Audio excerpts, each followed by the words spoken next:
देश भर में कारगिल विजय दिवस की 25वीं वर्षगांठ मनाई जा रही है। इस युद्ध का हिस्सा रहे वीर जवानों की कहानी आज हम आपके लिए लाए हैं।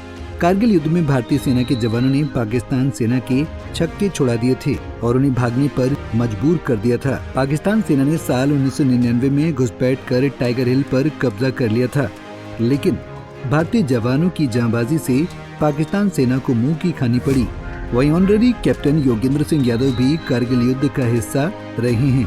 इस युद्ध में उन्हें 15 गोलियां लगी थी, लेकिन फिर भी उन्होंने हिम्मत नहीं हारी और टाइगर हिल पर भारत का तिरंगा फहराया। वहीं यूपी के बुलंदशहर जनपद के गांव औरंगाबाद अहीर निवासी योगेंद्र यादव के परिजनों ने योगेंद्र यादव के अदम्य साहस की कहानी सुनाई अपनी जुबानी। यादव, मैं योगेंद्र यादव का छोटा भाई हूँ और हमारे गांव का नाम औरंगाबाद अहीर है, बुलंदशहर जिले में पड़ता है। टाइगर हिल किस तरह से इन्होंने फतह की थी? टाइगर हिल ये इनकी जो 18 ग्रेनेडियर बटालियन है उसकी एक यूनिट वहाँ पे थी कारगिल में, तो उसमें से उन्होंने जो कुछ नौजवान साहसी उत्तेजित जो प्रेरणा वाले जो जवान थे उनकी कुछ टोलियां बनाई।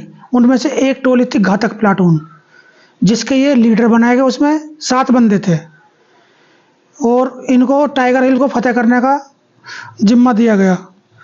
तो ये वहाँ से खड़ी पहाड़ी थी, बिल्कुल सीधी, पत्थरों से छिपते चढ़े रस्सी से चढ़ते हुए ऊपर पहुँचे और उन्होंने जो है वहाँ पे घमासान गोलीबारी शुरू हो गई।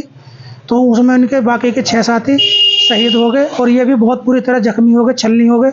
इनको 17 गोलियाँ लगी और कुछ ग्रेनेड के टुकड़े लगे और 8 आतंकवादियों को इन्होंने मार गिराया। उसके बाद जो है फिर नीचे आए। नीचे आने के बाद में वो आतंकवादी जो हैं उनमें खलबली मच गई थी, तो वो दूसरी तरफ से अटैक करने के लिए सोच रहे थे कि यूनिट पे जो है इनके रेजिमेंट पे दूसरी तरफ से हमला करेंगे। तो उन्होंने नीचे आके उनको बताया, अपने कैप्टन को, बलवान सिंह थे उनका नाम, तो उन्होंने बताया कि सर ऐसे ऐसे वो इस तरह उनकी पहचान है, ये वर्दी पहने हुए हैं, उधर से हमला करेंगे। तो उनकी सारी प्लानिंग को फेल कर दिया और उसके बाद जो है ये बेहोश हो गए थे। बचपन से ही बड़े चंचल स्वभाव के थे। उनकी इच्छा थी कि मैं आर्मी में जाऊं और उनकी इच्छा पूर्ण हुई। फिर 5 मई 1999 में उनकी शादी हो गई। शादी होने के बाद में वो छुट्टी 2 महीने की छुट्टी आए थे, वो कैंसिल हो गई। तो शादी के 15 दिन बाद ही वहाँ से लेटर आ गया, कारगिल युद्ध शुरू हो गया। वहाँ जाने के बाद में इन्होंने वहाँ उस पर टाइगर हिल पे इनकी बटालियन को भेजा गया, प्लाटून को, और वहाँ इन्होंने जो 8 आतंकियों को मार गिराया। इनके भी 5 जवान शहीद हो गए, ये भी बहुत बुरी तरह जख्मी हो गए। एक बाजू 17 गोलियां लगीं, एक बाजू बिल्कुल ख़त्म हो गया। और उसमें फिर इनको लगा, उन्होंने पाकिस्तानी सैनिकों ने इनको ऐसे देखा कोई जीवित तो नहीं है, ठोकर मार मार के, लेकिन इन्होंने ऐसा वो हो गई, क्यों सांस तो बहुत डाउन था। जब वो वापस हट गया कि भाई ये लोग तो सब खत्म हो गए, इन्होंने एक ग्रेनेड फेंका। उसे फेंकने से उन लोगों में भगदड़ मच गई कि इनकी कवरिंग फायर आ गई है।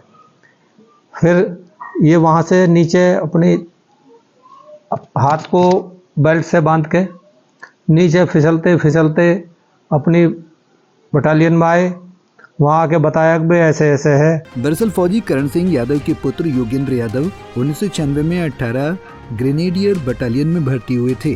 सन 1999 में शादी के 5 माह बाद ही उन्हें कारगिल युद्ध पर पाकिस्तानी घुसपैठियों से जंग लड़ने के लिए बुलावा आ गया। परिवार में खुशियों का माहौल था और योगेंद्र यादव उस माहौल को छोड़ देश की सेवा के लिए कारगिल युद्ध के लिए निकल पड़े। पंजाब केसरी टीवी के लिए बुलंदशहर से वरुण शर्मा की रिपोर्ट। हमसे जुड़े रहने के लिए हमारे YouTube चैनल को सब्सक्राइब करें और नई वीडियो की नोटिफिकेशन के लिए बेल आइकॉन को दबाएं। अगर आप ये वीडियो Facebook पर देख रहे हैं तो लाइक जरूर करें और ज्यादा से ज्यादा शेयर करें। धन्यवाद।